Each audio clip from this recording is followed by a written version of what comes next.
All right, let's put this to work. I'm going to start by making her sit in a chair. So go ahead and go to the T drive into Art and go into the models. Once you're in the models, choose colored models and then just find a chair. Any of the chairs will do. I'll pick one of these upright chairs because it will be totally easier.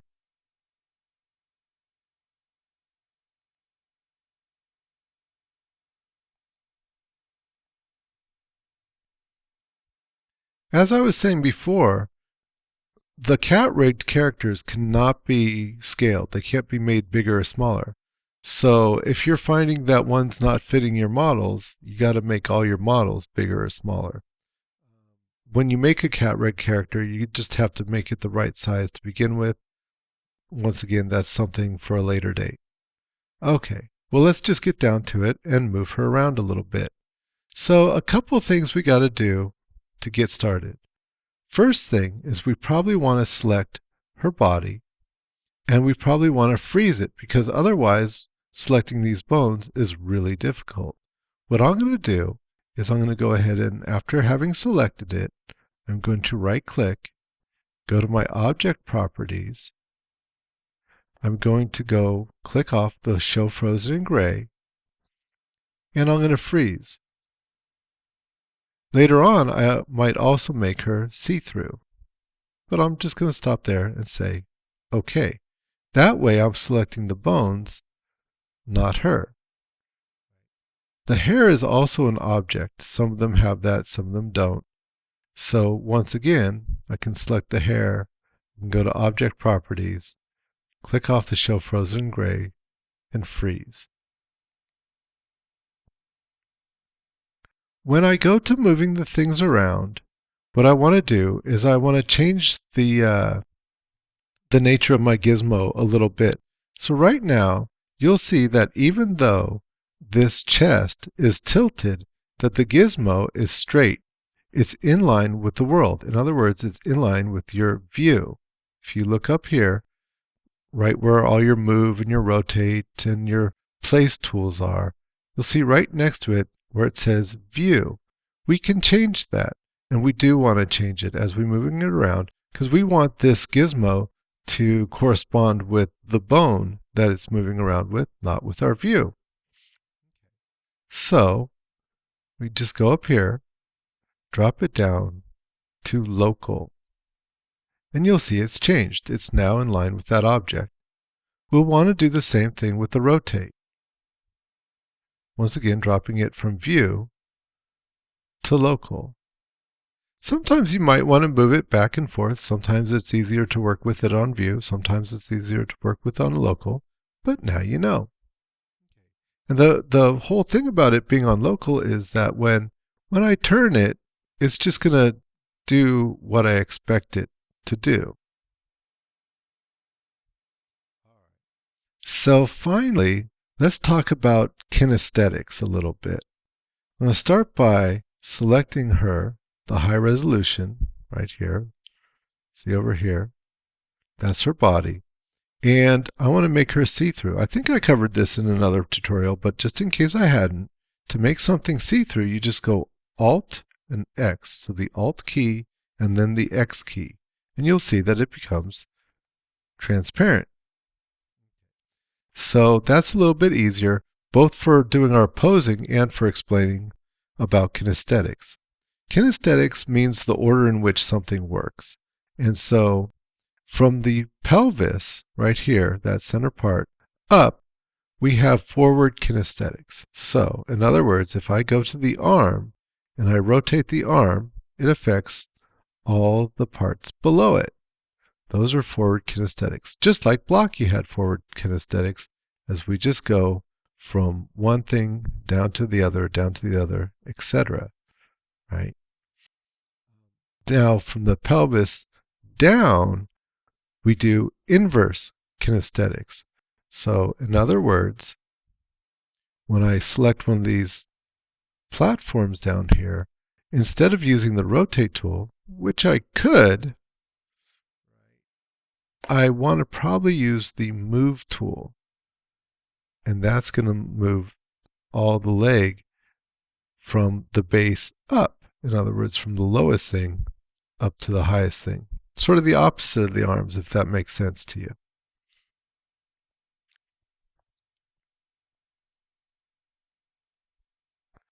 All right.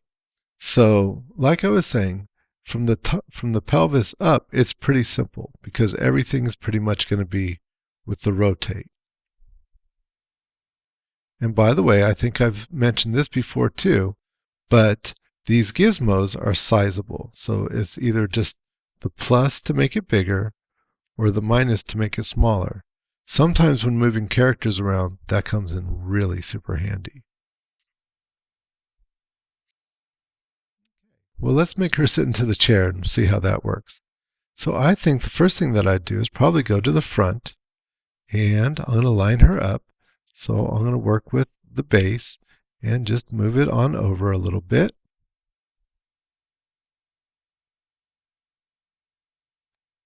Second thing I'm going to do while I'm right here is probably make this pelvis a little bit straighter. And maybe straighten out the shoulders a little bit.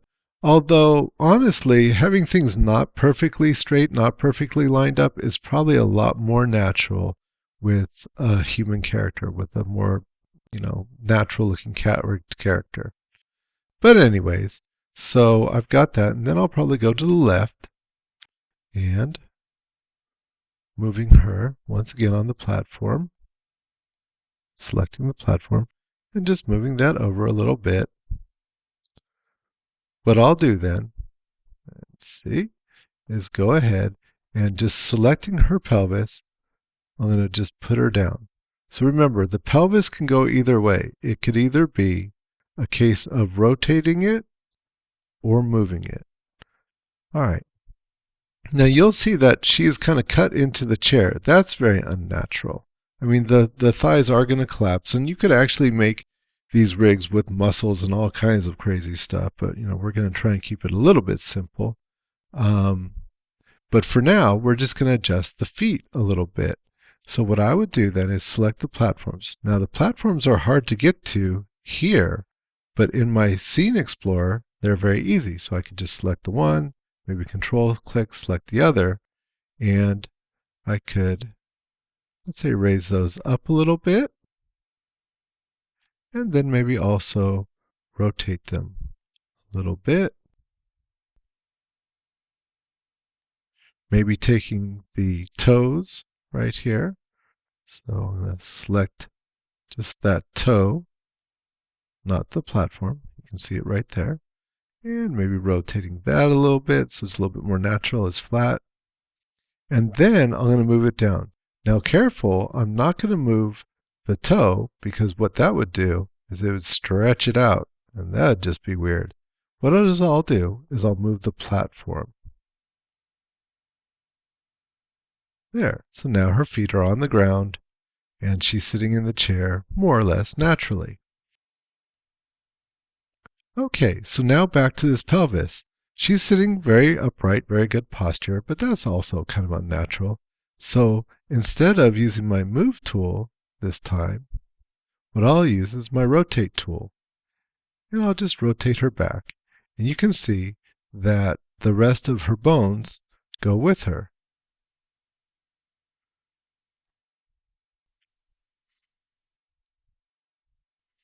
All right, let's see. Maybe this arm could come up a little bit. Maybe this arm could come up a little bit. Maybe her hand. Let's see. How about we go back into our perspective view now and looking at her hand and maybe moving that hand a little bit to get her fingers here. Maybe rotating this just a bit. Maybe rotating the thumb just a bit to rest the thumb. Oh, let's get that bone right down there.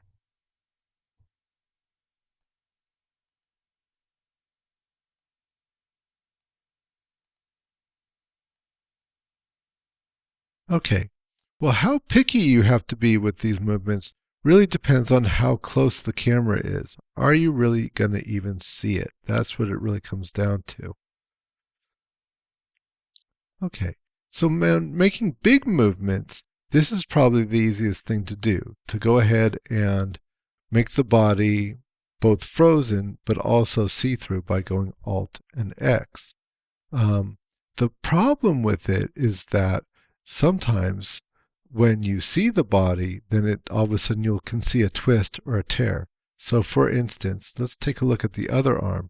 If I was to move this one up like this, and then I say like, well, but I want her palm facing outwards, not down, and I go like this, like, oh, okay, that's great. Let's take a closer look at that. Okay, so I'm going to select her body right over here.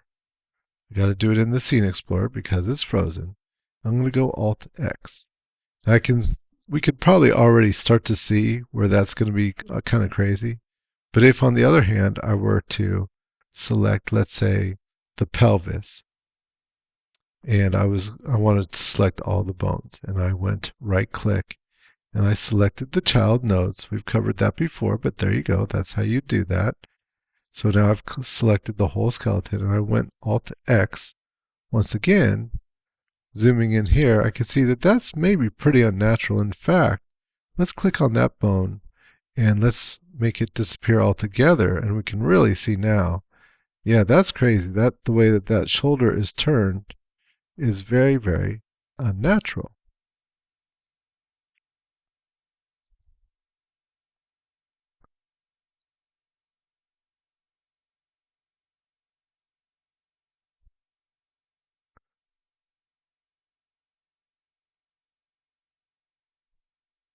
Okay, so back to our setup here. Getting that back to where it goes. Okay, so how would I go about doing that, getting that palm out? Well, the arm kind of moves little by little in its rotation. So for instance, you probably never thought about this, but look at your own wrist and you look at your forearm and notice that your wrist really does not rotate. What it is that you've got two sets of bones in your forearms, and that's what's rotating. In some other skeletal systems, like in the biped system, they have two bones here. Here it only has one. You could make it with two, but this rig here just has one. So what we would do is, well, we'd first start by maybe turning it on the shoulder. I'm going to raise that shoulder up a little bit. Maybe turn it back a little bit. Maybe take the upper arm, rotate that back a little bit at the shoulder. That would be natural, but not too much. Rotate the forearm at the elbow a little bit, but not too much. And then going ahead and rotating the palm a little bit. And before you know it, I've got that arm all the way rotated around with the palm out now. And it should look pretty natural. Let's see.